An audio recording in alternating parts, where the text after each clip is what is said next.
Option trading क्या होती है इसे समझने के लिए मैं आपको एक रियल लाइफ एग्जांपल देता हूँ। मान लो दो दोस्त हैं, राजू और श्याम। श्याम के पास 1 एकड़ जमीन है जिसकी कीमत 10 लाख रुपए है और श्याम अपनी उस जमीन को बेचना चाहता है। और राजू भी एक ऐसी अपॉर्चुनिटी ढूंढ रहा है जहां पर वो अपने पैसे इन्वेस्ट करके अच्छा खासा प्रॉफिट कमा सके। कुछ दिन बाद राजू को ये खबर मिलती है कि अगले 6 महीने में एक हाईवे प्रोजेक्ट को मंजूरी मिलने वाली है और वो हाईवे श्याम के खेत के पास से होकर गुजरेगा। अब यहाँ पर अगर राजू श्याम से उसकी जमीन को खरीद ले और अगर ये खबर सच हो जाती है तो राजू को प्रॉफिट होगा, लेकिन अगर ये खबर एक अफवाह निकलती है तो जमीन का तो रेट बढ़ेगा नहीं, तो राजू की इन्वेस्टमेंट का कोई फायदा ही नहीं होगा क्योंकि रेट तो बढ़ेंगे ही नहीं। अब यहाँ पर राजू बेचारा अजीब दुविधा में फंस जाता है, लेकिन श्याम का पक्का है, उसने डिसीजन बना रखा है कि अगर कोई उसकी प्रॉपर्टी खरीदेगा तो वो अपनी उस जमीन को बेच देगा। अब वहीं अगर राजू की बात करें तो राजू को अपना पैसा इन्वेस्ट करने की एक अच्छी अपॉर्चुनिटी भी दिख रही है, लेकिन ये भी हो सकता है कि उसे कोई प्रॉफिट ना हो। अब देखो यहाँ पर जमीन का रेट बढ़ेगा या नहीं बढ़ेगा ये तो 6 महीने बाद पता चलेगा। तो यहाँ पर राजू क्या करता है, एक सेफ रास्ता चूज करता है जिसमें दोनों का ही फायदा है और वो श्याम के सामने एक प्रपोजल रखता है और श्याम से कहता है कि भाई हम ऐसा करते हैं, हम अपने बीच में एक एग्रीमेंट साइन कर लेते हैं जिससे हम दोनों को फायदा होगा। तो श्याम कहता है कि भाई ऐसा कौन सा एग्रीमेंट है। राजू कहता है कि एग्रीमेंट के अकॉर्डिंग तू अपनी ये 10 लाख रुपए की जमीन मुझे 6 महीने बाद सेम रेट पर ही बेचेगा। तो श्याम कहता है कि भाई इससे मेरे को क्या फायदा होगा, तू तो कह रहा था हम दोनों का ही फायदा होगा। यहाँ पर राजू श्याम से कहता है कि मैं तेरे को 1 लाख रुपए एडवांस दे देता हूँ, 6 महीने बाद चाहे मैं ये जमीन खरीदूं या ना खरीदूं मैं तुझसे ये 1 लाख रुपए वापस नहीं लूंगा। इस 1 लाख रुपए को तू एज अ एग्रीमेंट फी रख ले। अगर मैं 6 महीने बाद तेरी जमीन खरीदूंगा तो मैं तुझे अलग से 10 लाख रुपए दूंगा। अब यहाँ पर श्याम को थोड़ा फायदा लगता है और वो कहता है हाँ चलो फिर ठीक है। अब यहाँ पर ये ध्यान दो क्योंकि राजू ने एडवांस 1 लाख रुपए दे दिए हैं एज अ एग्रीमेंट फी, तो वो अगर चाहे तो 6 महीने बाद उस जमीन को खरीद सकता है। अगर वो नहीं खरीदना चाहता तब भी कोई बात नहीं, लेकिन उसको 1 लाख रुपए वो वापस नहीं मिलेंगे। अब क्योंकि श्याम ने 1 लाख रुपए एडवांस ले लिया है एज अ एग्रीमेंट फी, तो उसे 6 महीने बाद अपनी वो प्रॉपर्टी उसी पुराने वाले रेट पे यानी कि 10 लाख रुपए में ही बेचनी पड़ेगी राजू को, क्योंकि उसने एग्रीमेंट साइन कर लिया था। तो आपको क्या लगता है कि यहाँ पर किसने स्मार्ट डिसीजन लिया है, राजू ने या श्याम ने? वैसे इसका जवाब देना अभी थोड़ा मुश्किल हो सकता है, तो ऐसा करते हैं सबसे पहले हम राजू के नजरिए से देखते हैं कि उसको क्या फायदा होगा। अब देखो राजू 1 लाख रुपए श्याम को एग्रीमेंट फी के तौर पे दे रहा है, जिसके बदले में अब श्याम को 6 महीने बाद अपनी वो जमीन राजू को ही बेचनी पड़ेगी अगर राजू खरीदना चाहे तो, और वो भी आज के रेट पर यानी कि 10 लाख रुपए में ही श्याम अपनी जमीन राजू को बेचेगा। मतलब यहाँ पर राजू ने बहुत ही स्मार्टली 6 महीने बाद की प्रॉपर्टी का रेट अभी करेंटली फिक्स कर दिया। मतलब कि 6 महीने बाद भले ही प्रॉपर्टी का रेट घटे या बढ़े, उसने जो आज प्राइस सेट किया यानी कि 10 लाख रुपए जो प्राइस सेट किया उसी रेट पे वो उसे खरीदेगा, चाहे प्रॉपर्टी का रेट कुछ भी हो, क्योंकि उसने वो 1 लाख रुपए एडिशनल एग्रीमेंट फी दी है श्याम को। एक तरह से उसका 1 लाख रुपए टोकन की तरह काम करेगा। और सबसे बड़ी बात इस एग्रीमेंट में ये थी कि अगर राजू चाहे तो वो 6 महीने बाद ये प्रॉपर्टी खरीदने से मना कर सकता है, लेकिन बस उसके वो 1 लाख रुपए से वापस नहीं मिलेंगे। जबकि श्याम उसे 6 महीने बाद ये प्रॉपर्टी बेचने से मना नहीं कर सकता और उसे वो प्रॉपर्टी 10 लाख रुपए में ही राजू को बेचनी पड़ेगी। अब मान लो 6 महीने बीत जाते हैं और अब हम देखते हैं कि आखिर होता क्या है। अगर ये हाईवे प्रोजेक्ट की न्यूज सच साबित होती है और गवर्नमेंट इसे अप्रूवल दे देती है तो वहाँ की प्रॉपर्टी का रेट बढ़ेगा और ये 10 लाख रुपए की प्रॉपर्टी 20 लाख रुपए की हो जाएगी। और अगर ये खबर एक अफवाह साबित होती है तो लोग पैनिक होकर उस जमीन को बेचने लग जाएंगे और प्रॉपर्टी का रेट नीचे गिर सकता है। मान लो 10 लाख की प्रॉपर्टी 7 लाख की हो गई। और ऐसा भी हो सकता है कि कुछ ना हो, प्रॉपर्टी का रेट जितना था उतना ही रहे, यानी कि 10 लाख रुपए ही रहे। अब अगर वापस राजू के नजरिए से देखें तो प्रॉपर्टी का रेट या तो बढ़ सकता है या तो घट सकता है या तो ऐसा हो सकता है कि कुछ ना हो। अब अगर प्रॉपर्टी का रेट बढ़ जाता है तो क्योंकि राजू ने पहले से ही कॉन्ट्रैक्ट साइन कर रखा है श्याम के साथ, तो श्याम से वो उस जमीन को 10 लाख रुपए में खरीद लेगा। और क्योंकि मार्केट में उस 10 लाख रुपए की जमीन का रेट बढ़ गया है, वो 20 लाख की जमीन हो गई है, तो यानी कि वो 10 लाख रुपए की जमीन को श्याम से खरीद कर मार्केट में 20 लाख रुपए में बेच सकता है। और क्योंकि श्याम ने 1 लाख रुपए एडवांस में लेकर उसके साथ एग्रीमेंट साइन कर दिया था, इसलिए श्याम को वो जमीन राजू को बेचनी ही पड़ेगी, वो उसे बाद में मना नहीं कर सकता। तो यहाँ पर अगर मैथमेटिकली देखा जाए तो राजू ने 10 लाख रुपए की जमीन खरीदी, 1 लाख रुपए उसने एग्रीमेंट फी दी जो कि नॉन रिफंडेबल थी, तो यहाँ पर उसका टोटल जो खर्चा आया वो 11 लाख रुपए आया। और अगर अभी उस 10 लाख रुपए की जमीन की कीमत 20 लाख रुपए हो जाएगी तो इसका मतलब ये है कि 11 लाख रुपए उसकी टोटल कॉस्ट आई और 20 लाख रुपए की अगर वो बेचता है तो उसको 9 लाख रुपए का प्रॉफिट होगा। या हम ऐसा भी कह सकते हैं कि उसने शुरुआत में जो 1 लाख रुपए का रिस्क लिया था उसके बदले उसे 9 लाख रुपए का प्रॉफिट हो रहा है, यानी कि 9 गुना ज्यादा प्रॉफिट हो रहा है उसे। अब आपको लग रहा हो बेचारे श्याम का तो कट गया, ऑब्वियसली इस सिचुएशन में तो उसका कट रहा है, लेकिन आगे आपको समझ आएगा कि श्याम को भी कुछ नुकसान नहीं हुआ। अब दूसरा केस मान के चलते हैं कि ये एक अफवाह थी और प्रॉपर्टी का रेट बढ़ने की जगह घट गया, यानी कि 10 लाख रुपए की जो प्रॉपर्टी थी वो 7 लाख रुपए की हो गई। अब क्योंकि एग्रीमेंट के अकॉर्डिंग 6 महीने बाद का प्रॉपर्टी का रेट पहले ही फिक्स हो गया था 10 लाख रुपए, तो फिर अगर राजू श्याम से वो प्रॉपर्टी खरीदना चाहता है तो उसे 10 लाख रुपए में वो प्रॉपर्टी खरीदनी पड़ेगी। ऊपर से उसके वो 1 लाख रुपए एडिशनल जो उसने एग्रीमेंट फी दी थी, यानी कि टोटल उसे वो जमीन खरीदने के लिए 11 लाख रुपए खर्च करने पड़ेंगे। जबकि अभी अफवाह फैलने की वजह से वो मार्केट में उस जमीन की कीमत 7 लाख रुपए हो गई है। मतलब कि वो 11 लाख रुपए लगाकर 7 लाख की कीमत वाली जमीन खरीद रहे हैं। यहाँ पर साफ साफ पता चल रहा है कि ऐसा करना तो बेवकूफ़ी होगी, सस्ती जमीन को महंगे में खरीदना। तो यहाँ पर क्योंकि उसने एग्रीमेंट साइन किया था तो राजू के पास ये हक है कि वो बाद में वो प्रॉपर्टी खरीदने से मना कर सकता है। यहाँ पर राजू श्याम से कह देगा कि भाई मेरे को तेरी प्रॉपर्टी नहीं खरीदनी। हालांकि 1 लाख रुपए जो राजू ने एग्रीमेंट फी दी थी वो उसके लिए नुकसान हो जाएगा और वो 1 लाख रुपए श्याम के हो जाएंगे। अब देखो आपको धीरे धीरे आगे सब कुछ क्लियर होता जाएगा। अब जैसे हम तीसरा केस मान के चलते हैं कि कुछ भी नहीं होता, मान लो प्रॉपर्टी का रेट जितना था उतना ही रहता है, 10 लाख रुपए पे ही टिका रहता है। अब इस केस में राजू क्या करेगा? ऑब्वियसली वो इस जमीन को नहीं खरीदेगा। क्यों नहीं खरीदेगा वो हम मैथमेटिकली देख लेते हैं। उस जमीन की कीमत देखो 10 लाख रुपए थी, एग्रीमेंट फी 1 लाख रुपए की थी, यानी कि जो टोटल कॉस्ट है वो 11 लाख रुपए की हो गई। अभी मार्केट में उस जमीन की कीमत कितनी है? 10 लाख रुपए। अब यहाँ पर देखो 11 लाख रुपए लगाकर 10 लाख रुपए की कीमत वाली प्रॉपर्टी खरीदने का कोई फायदा नहीं है। फालतू में अपने पैसे फंसाने की जगह इससे अच्छा यही है कि वो उस जमीन को खरीदे ही ना। अब यहाँ पर होगा क्या कि राजू के जो 1 लाख रुपए एग्रीमेंट फी थी वो उसको बस वही नुकसान होगा और वो 1 लाख रुपए श्याम की जेब में चले जाएंगे। अब मेरे को उम्मीद है कि आपको मैथमेटिकली जो तीनों केसेस थे वो समझ आ गए होंगे। अच्छा, अब आपके दिमाग में ना सवाल आ रहा होगा कि श्याम इतना बड़ा रिस्क क्यों ले रहा है? मतलब अगर मान लो प्रॉपर्टी का रेट बढ़ जाता है तो उसे तो बहुत नुकसान हो जाएगा। अब देखो जरा इसके बारे में सोचो। यहाँ पे 3 सिचुएशन मैंने आपको बताई, जिसमें से 2 सिचुएशंस में श्याम को फायदा हो रहा है। अगर प्रॉपर्टी का रेट घटता है तब भी श्याम को फायदा होगा, अगर प्रॉपर्टी का रेट उतना ही रहता है तब भी श्याम को फायदा हो रहा है। वो 1 लाख रुपए जो एग्रीमेंट फी थी वो श्याम को मिल रहे हैं, यानी कि देखो श्याम के फायदा होने के चांसेस 66.6% है। जबकि बेशक राजू को ज्यादा प्रॉफिट हो सकता है लेकिन उसके प्रॉफिट होने के चांसेस सिर्फ 33.3% है। इसलिए मैंने आपको शुरुआत में ही बताया था कि इस एग्रीमेंट से दोनों का ही फायदा होगा। अब चलो इस एग्जाम्पल को हम शेयर मार्केट से जोड़ के देखते हैं। अब यहाँ पे ये दोनों लोग जो अपने बीच में एग्रीमेंट कर रहे हैं ना, इसको हम शेयर मार्केट में कहेंगे डेरिवेटिव। और जिस तरह का इन्होंने ये एग्रीमेंट अपने बीच में किया है, इस तरह के एग्रीमेंट को हम कहते हैं ऑप्शन एग्रीमेंट। अब क्योंकि श्याम ने राजू से एडवांस में पैसे ले लिए थे तो यहाँ पर श्याम एक एग्रीमेंट सेलर है और राजू एक एग्रीमेंट बायर है, क्योंकि वो श्याम को पैसे दे रहा है उस एग्रीमेंट के बदले। मतलब हम एक तरह से ये भी कह सकते हैं कि राजू एक ऑप्शन बायर है और श्याम एक ऑप्शन सेलर है। और ये जो 1 लाख रुपए एग्रीमेंट फी राजू ने श्याम को दी थी, इस 1 लाख रुपए को हम शेयर मार्केट की भाषा में प्रीमियम अमाउंट कहेंगे, जो कि राजू यानी कि ऑप्शन बायर ऑप्शन सेलर को पे कर रहा है। तो साफ साफ मतलब ये है कि जो ऑप्शन बायर होता है उसके पास हमेशा ये राइट रहता है कि वो उस चीज को बाद में खरीदे या ना खरीदे, क्योंकि उसने वो प्रीमियम अमाउंट पे किया है ऑप्शन सेलर को। अब आपको जल्दी से एक बार ये सारा सीन फिर से समझा देता हूँ ताकि आपको ये क्लियरली समझ आ जाए। तो देखो, जो आदमी इस एग्रीमेंट के बदले पैसे देता है उसे हम ऑप्शन बायर कहते हैं। जो आदमी वो पैसे लेकर ये कहता है कि हाँ चलो मैं आपकी जमीन दे दूंगा या ये चीज दे दूंगा, उसे हम ऑप्शन सेलर कहते हैं। और ये जो पैसा इन्होंने एडवांस में दिया है उसे हम प्रीमियम अमाउंट कहते हैं। यही सेम कॉन्सेप्ट आपको ऑप्शन ट्रेडिंग समझने में बहुत हेल्प करेगा। ओके, तो राजू और श्याम का ये जो मैंने आपको एग्जांपल दिया है, इससे आपको ऑप्शन ट्रेडिंग के बेसिक लेकिन बहुत ही जरूरी 3 कॉन्सेप्ट के बारे में पता चल गया होगा। पहला, ऑप्शन बायर कौन होता है, ऑप्शन सेलर कौन होता है और प्रीमियम प्राइस क्या होता है। ठीक है, अब देखो ऑप्शन ट्रेडिंग 2 तरह की होती है, एक होता है कॉल ऑप्शन, एक होता है पुट ऑप्शन।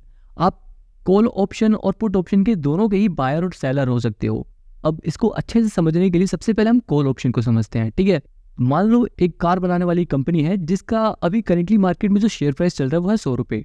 अब ये कंपनी अगले महीने अपनी एक नई गाड़ी लॉन्च करने वाली है। अगर वो गाड़ी लोगों को पसंद आती है तो जाहिर सी बात है इस कंपनी का शेयर प्राइस बढ़ेगा 1 महीने बाद। तो मैं यहाँ पर आपसे कहता हूँ कि आप मेरे को बस 5 रुपये का प्रीमियम अमाउंट पे करो। 1 महीने बाद चाहे इस कंपनी का शेयर प्राइस घटे या बढ़े, मैं आपको अपनी कंपनी का शेयर 100 रुपये में ही बेच दूंगा। मतलब एक तरह से मैं आपसे 5 रुपये प्रीमियम अमाउंट ले रहा हूँ और मैं आपको ये राइट दे रहा हूँ, आपको हक दे रहा हूँ कि आप 1 महीने बाद आपकी मर्जी करे तो 100 रुपये में से शेयर खरीद लेना, ना करे तो मत खरीदना। ठीक है, अब आप यहाँ पर मेरे को 5 रुपये प्रीमियम दे देते हो। अब देखो ये जो प्रीमियम अमाउंट आप मेरे को दोगे वो एक तरह से टोकन का काम कर रहा है। अब 1 महीने बाद मान लो ये कंपनी अपनी गाड़ी लॉन्च कर देती है और ये गाड़ी लोगों को बहुत पसंद आती है, जिसकी वजह से कंपनी का शेयर प्राइस बढ़ने लगता है।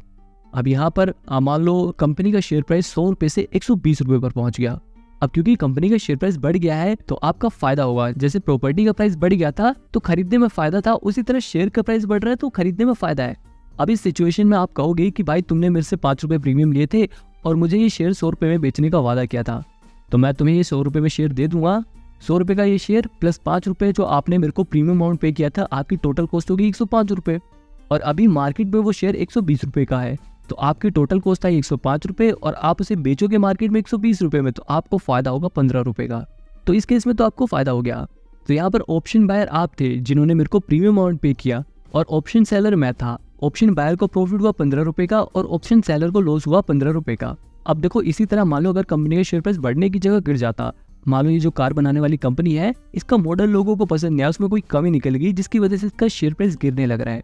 ठीक है, 100 रुपए से मान लो उस कंपनी का शेयर प्राइस 90 रुपए पे आ गया, तो अब इस सिचुएशन में आप क्या करोगे? आप मेरे से ये शेयर खरीदोगे? ऑब्वियसली नहीं खरीदोगे, क्योंकि देखो ये शेयर तो मैं आपको 100 रुपए में ही दूंगा। मैंने आपसे पहले ही कहा था कि मैं इस कंपनी का शेयर आपको 100 रुपए में ही बेचूंगा, चाहे कुछ भी हो, घटे या बढ़े। तो 100 रुपए वो प्लस 5 रुपए जो आपने मेरे को प्रीमियम अमाउंट पे किया, आपकी टोटल कॉस्ट आ गई 105 रुपए, जबकि अभी मार्केट में उसकी वैल्यू है 90 रुपए। तो 90 रुपए की वैल्यू के शेयर खरीदने के लिए 105 रुपए खर्च करना समझदारी नहीं है। अब खामखा अपना 15 रुपए का लॉस कराने से अच्छा सिर्फ 5 रुपए का जो टोकन अमाउंट यानी कि जो आपने प्रीमियम अमाउंट पे किया था, आपको सिर्फ उसी का लॉस होगा। और अगर कंपनी का शेयर प्राइस ना ही घटता है ना ही बढ़ता है, जितना था उतने पे ही टिका रहता है, यानी कि 100 रुपए था 100 रुपए पे टिका रहता है, तो इस सिचुएशन में भी आप मेरे से शेयर नहीं खरीदोगे, क्योंकि 105 रुपए का शेयर आपको पड़ जाएगा और जिसकी वैल्यू मार्केट में 100 रुपए ही रहेगी, तो टोटल आपको 5 रुपए का तब भी लॉस होगा। तो इन दोनों केस में देखो जो ऑप्शन बायर है उसको 5 रुपए का लॉस होगा और ऑप्शन सेलर को ये 5 रुपए का प्रॉफिट होगा। तो अब आपको ये पता चल गया होगा कि ऑप्शन बायर और सेलर को प्रॉफिट कैसे होता है। तो मैंने आपको कॉल ऑप्शन की बता दिया, अब बात आती है पुट ऑप्शन की। देखो कॉल ऑप्शन में क्या होता है, आपके पास ना राइट होता है कि आप एक्सपायरी डेट पर उस कंपनी के शेयर खरीदो या मत खरीदो, मतलब आपकी मर्जी रहती है एक तरह से। अब पुट ऑप्शन में भी ना बिल्कुल ऐसा ही होता है, लेकिन बस थोड़ा उल्टा हो जाता है। पुट ऑप्शन में आपको शेयर बेचने के ऊपर राइट मिलता है, आपकी मर्जी रहती है कि आप एक्सपायरी डेट पर कंपनी के शेयर बेचो या मत बेचो, मतलब आपकी एक तरह से मर्जी है। तो मतलब कॉल ऑप्शन में बायर के पास राइट रहता है कि वो शेयर खरीदे या ना खरीदे, और पुट ऑप्शन में सेलर के पास राइट रहता है कि वो शेयर बेचे या ना बेचे। अब देखो सवाल ये उठता है कि आखिर इस पुट ऑप्शन का यूज कब होता है, आखिर पुट ऑप्शन कब लेना चाहिए। तो देखो पुट ऑप्शन आप जब लोगे जब आपको लगे कि कंपनी के शेयर नीचे गिरेंगे। अब मान लो कोई एक कंपनी है और आपको ऐसा लग रहा है कि उस कंपनी के शेयर प्राइस आने वाले कुछ दिनों में गिरेंगे। अब देखो चाहे वो कोई भी रीजन हो, लेकिन आप श्योर हो कि उसके शेयर प्राइस गिरेंगे, तो यहाँ पर आप ऑप्शन ट्रेडिंग में उस कंपनी के पुट ऑप्शंस बाय कर लोगे। अब देखो पुट ऑप्शन बाय करने का मतलब ये हो गया, मान लो कोई एक कंपनी है जिसका अभी करेंटली शेयर प्राइस चल रहा है 100 रुपए, आपने उसका पुट ऑप्शन बाय कर लिया है 100 रुपए पे। आपको यहाँ पर एक प्रीमियम अमाउंट पे करना पड़ेगा, मान लो सपोज करो प्रीमियम अमाउंट 5 रुपए है, ठीक है। तो यहाँ पर आपने 5 रुपए प्रीमियम अमाउंट पे कर दिया और आपने 100 रुपए का उसका पुट ऑप्शन खरीद लिया। अब मान लो जैसा आपने रिसर्च किया था बिल्कुल वैसा ही होता है और 1 महीने बाद उस कंपनी के शेयर प्राइस गिर जाते हैं। सपोज करो उसके शेयर 100 रुपए से 80 रुपए तक पहुंच जाते हैं। अब इस सिचुएशन में आपने देखो पहले से ही पुट ऑप्शन बाय कर रखा था, यानी आपने पहले से ही उस कंपनी के शेयर बेचने का ऑप्शन बाय कर रखा था, ठीक है। तो यहाँ पर आप अपनी इस कंपनी के शेयर 100 रुपए में बेच दोगे, मतलब अभी जिस कंपनी के शेयर की वैल्यू 80 रुपए है आप उसे 100 रुपए में बेचोगे, तो आपको प्रॉफिट हुआ 20 रुपए का। उसमें से आप माइनस कर दो 5 रुपए जो आपने प्रीमियम अमाउंट पे किया था, तो आपको टोटल प्रॉफिट 15 रुपए का होगा एक शेयर पर। और अगर मान लो आपकी प्रेडिक्शन गलत हो जाती है, शेयर प्राइस घटने की जगह बढ़ जाते हैं, 100 रुपए से 110 रुपए हो जाते हैं, तो इस सिचुएशन में आपने 100 रुपए का पुट ऑप्शन बाय किया था, तो आप वो शेयर जिसकी अभी मार्केट में 110 रुपए की वैल्यू है उसे 100 रुपए में ही बेचोगे, यानी कि आपको 10 रुपए का वो लॉस हुआ और 5 रुपए की जो प्रीमियम अमाउंट की कॉस्ट थी वो भी इसमें जुड़ जाएगी। तो 10 रुपए प्लस 5 रुपए यानी कि आपको 15 रुपए का इस केस में लॉस हो जाएगा। और अगर शेयर प्राइस कुछ नहीं होता, घटता भी नहीं है बढ़ता भी नहीं है, इस भी सिचुएशन में आपको 5 रुपए का जो आपने प्रीमियम अमाउंट पे किया था उसका लॉस होगा। तो अब आपको कॉल ऑप्शन और पुट ऑप्शन दोनों ही समझ आ गया। लेकिन अब सवाल ये उठता है कि भैया ये कैसे पता चलेगा कि कॉल ऑप्शन कब लेना है और पुट ऑप्शन कब लेना है।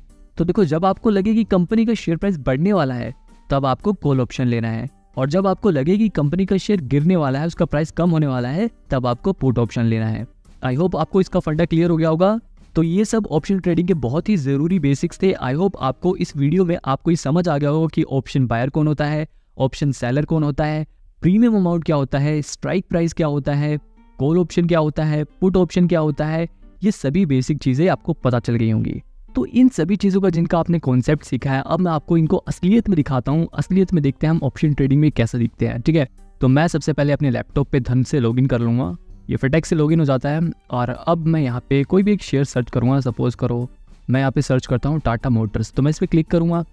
टाटा मोटर्स पे क्लिक करने के बाद मेरे को यहाँ पर ये वाला ऑप्शन दिख रहा है ना, यहाँ पे लिखा है ऑप्शन चेन। देखो मैं इस पर क्लिक कर रहा हूँ तो ऑप्शन चेन लिखा रहा है ना, मैं इस पर क्लिक करूँगा।